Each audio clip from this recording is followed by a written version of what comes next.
The notification arrived on a Tuesday afternoon. I was settled in my favourite leather armchair, the one my late wife Eleanor always said smelled of old books and pipe tobacco, when my phone buzzed on the coffee table. It was a message from my daughter, my only daughter Clara. "Dad, I need to talk to you about the trip." My heart, a tired old muscle, gave a painful lurch. We had been meticulously planning this journey for months. Ever since I'd finalised the purchase of their new house in Willow Creek Estates and the gleaming silver Nova sedan they'd had their eyes on, Clara had insisted it was the perfect time for a family vacation.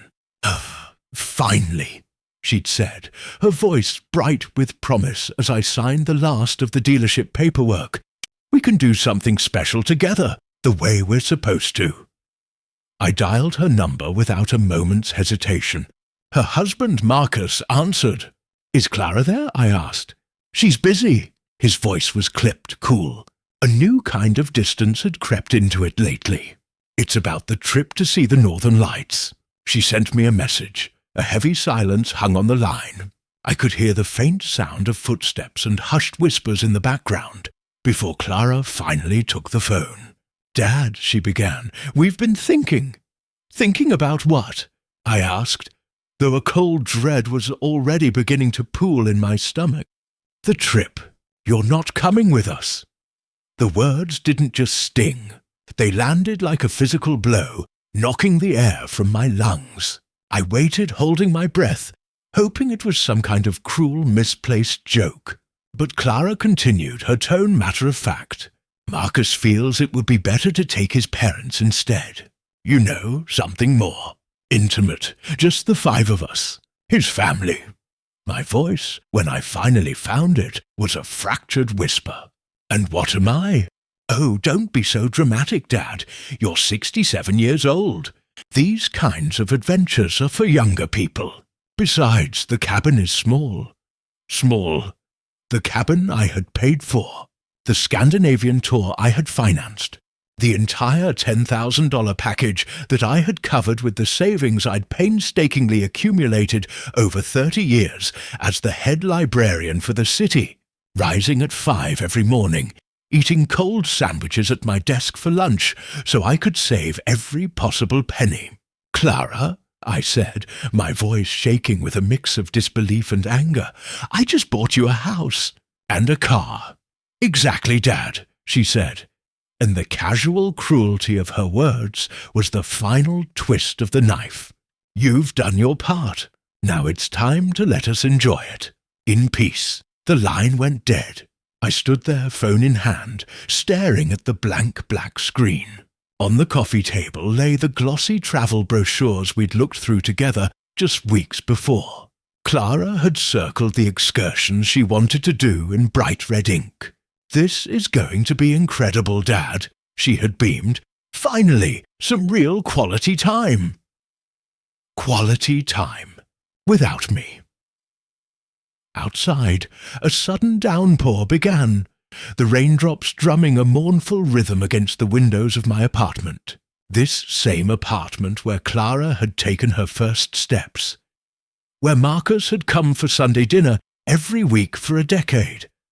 Where my granddaughter Lily had learned to read, curled up in this very armchair beside me. I walked numbly to the kitchen.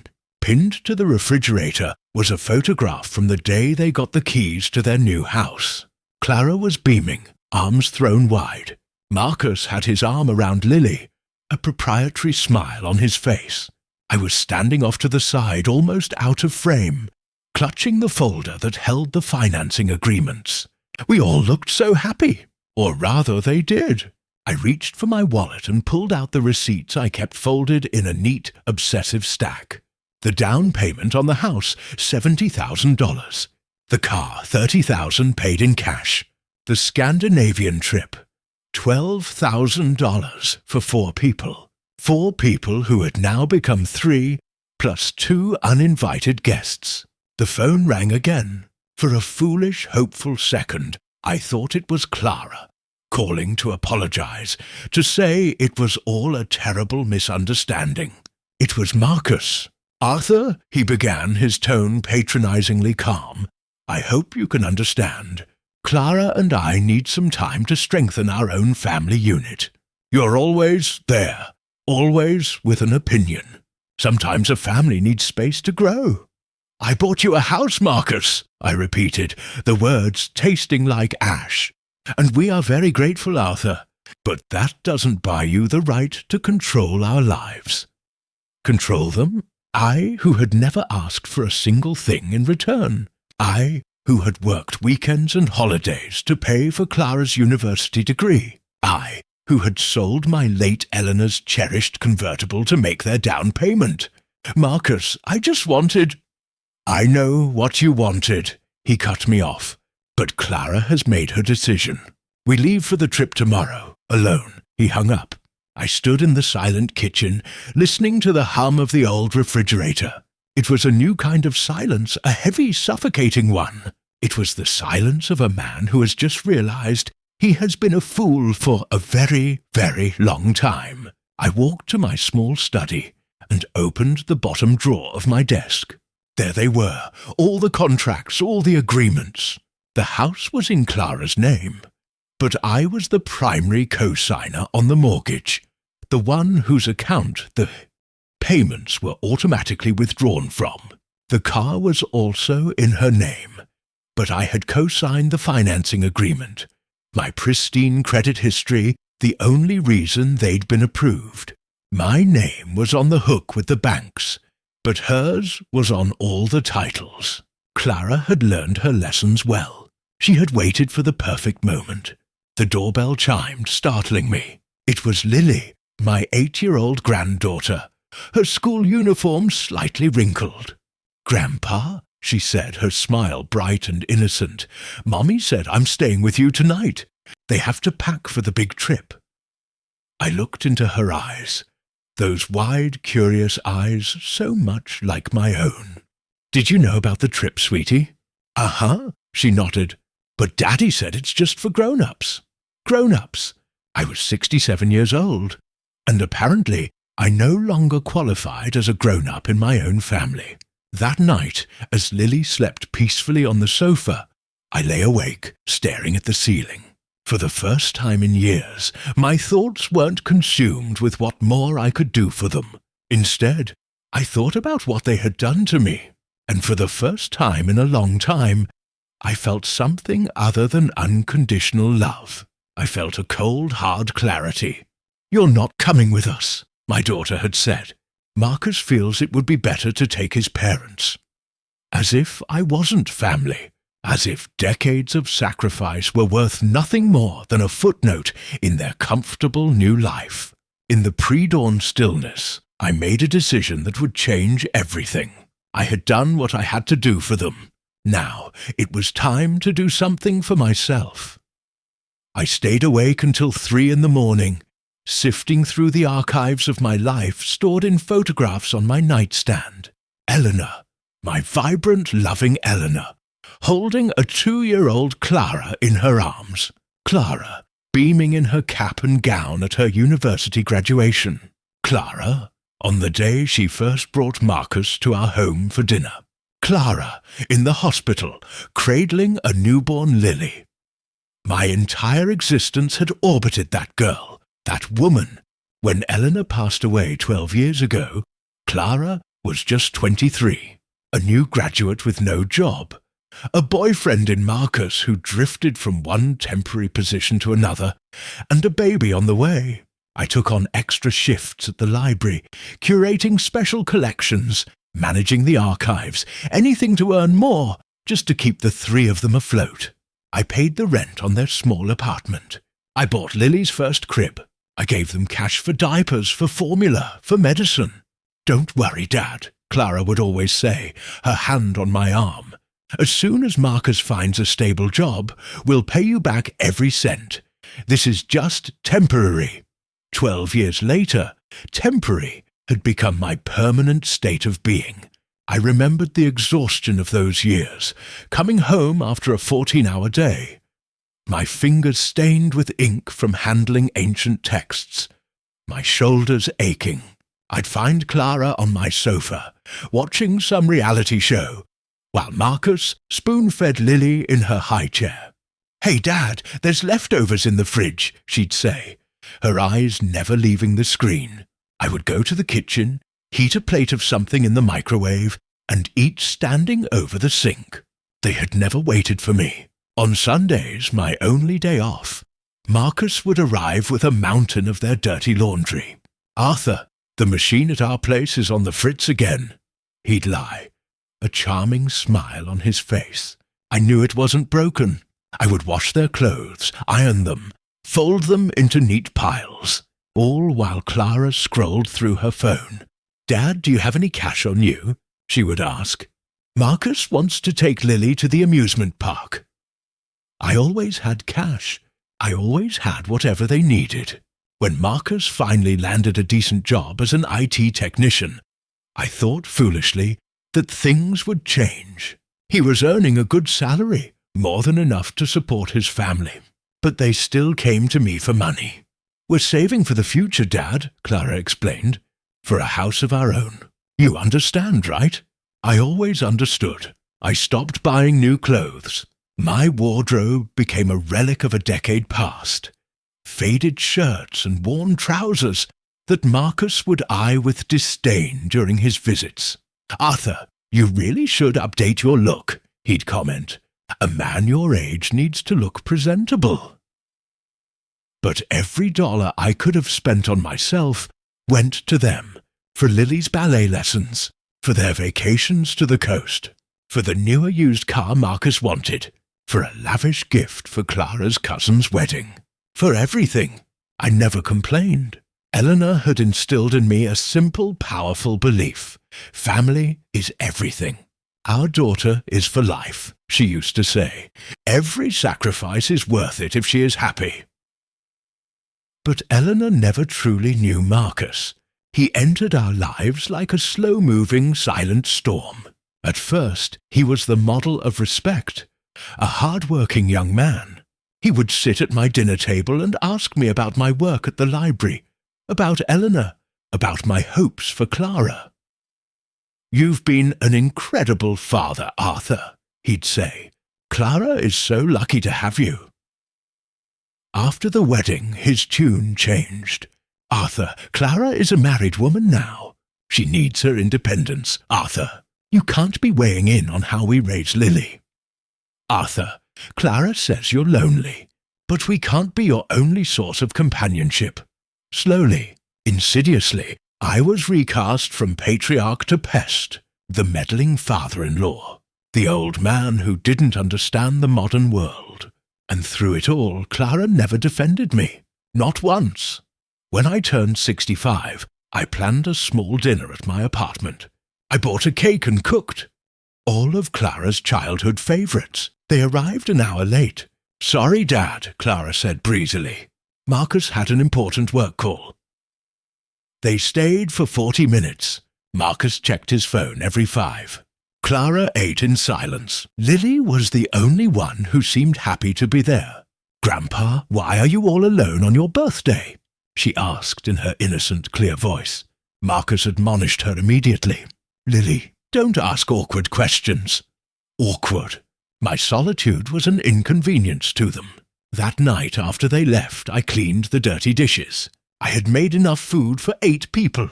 Only 3 of us had eaten. The cake was almost untouched. I sat in my leather armchair, ate a slice by myself, and watched the evening news. "Happy birthday, Arthur," I whispered to the empty room. But she was still my daughter. She still needed me, and I kept giving. When Clara had some minor but costly medical complications 3 years ago, I was the one who paid for everything. The specialists, the private consultations, the expensive prescriptions, the minor surgery she required. She cried on my shoulder that night. "I don't know what we would have done without you, Dad." For a fleeting moment, I felt needed again, important. But a month later, Marcus was already drawing up plans to remodel their kitchen. With my money, of course. "Clara needs a more comfortable environment to recover," he explained. "It will help her morale." I who had mourned the death of my wife by working longer hours, said nothing. Last year, when I finally decided to retire, Clara came to me with a proposal. Dad, Marcus, and I have been thinking. With your retirement payout, you could help us buy a house. Something bigger, in a better neighborhood. For Lily. It was always for Lily, as if I didn't want the world for my own granddaughter. Clara, my retirement fund isn't that much, I'd protested feebly. But you have savings, and you can co-sign the mortgage. With your credit history, we'd get a fantastic interest rate. Marcus nodded from the kitchen. Think of it as a family investment, Arthur. When you're no longer with us, the house will go to Clara anyway. When I was no longer with them, he spoke of my death as if he were discussing the weather. Besides, Clara added, you could come visit more often. There's a small spare room you could use whenever you want to stay over. A small room in the house that I would be paying for. But I agreed, as always. I sold the bonds I had bought with Eleanor's life insurance money. I emptied my savings accounts. I co-signed a 20-year mortgage. At 67 years old, I had committed myself to paying for a house until I was 87. You're the best dad in the world, Clara told me on moving day. I hauled boxes under the hot sun for 6 hours. Marcus supervised from a shady spot on the porch, pointing where things should go. Clara was at work. That evening, when we were done, Marcus handed me a glass of tap water. Thanks, Arthur. Now Clara finally has a respectable home. A respectable home? As if the apartment where I had raised her wasn't good enough. 2 months later, it was the car. Clara came with the same well-rehearsed speech. The old one is just falling apart, Dad, and with the new house, we need something reliable. $30,000 in cash, the very last of my liquid assets. But that's it now, Dad, she promised. We won't need any more help. We're going to be independent, while I continued to make the monthly mortgage payment on their respectable home. And now this, the trip, the message, the exclusion. Lily stirred on the sofa, murmuring in her sleep. I went over and gently tucked the blanket around her. She was the only one who truly loved me, the only one who didn't see my wrinkles, my age, my perceived limitations. To her, I was still the grandpa who took her to the park, who bought her ice cream, who could make the characters in books come alive. But Lily would grow up, and Marcus would make sure she learned that I was a burden. I sat down at my desk and opened my laptop. I found the number for David, my former colleague from the library who had become a successful financial advisor. I typed out a short message. David, I need to review some contracts. Can we meet tomorrow? His reply was almost instantaneous. Of course, Arthur. Is everything all right? I hope so, I typed back. The rain had stopped. An unfamiliar silence filled my apartment. It was the silence that precedes a momentous decision. For the first time in 12 years, I wasn't thinking about what was best for Clara. I was thinking about what was best for me. The next morning, I woke with a bitter taste in my mouth. Lily was already gone. Clara had picked her up early, without ringing the bell, leaving only a curt text message. Got Lily? Thanks. Thanks. As if caring for my own granddaughter was a chore I had performed. I dressed slowly, putting on the same crisp blue shirt I saved for important occasions. David had scheduled me for 10 o'clock. I needed to understand my exact position, what I had signed, what my obligations were, and what, if any, rights I still had. But first, I had one stop to make. I drove to Willow Creek Estates, the manicured subdivision where Clara and Marcus now lived. 2-story houses, perfect lawns, automated gates. The kind of place I could never afford to live in, but was paying for someone else to enjoy. I parked across the street from their house, my house. The silver Nova sedan was in the driveway, gleaming in the morning sun. My car, I rang the bell.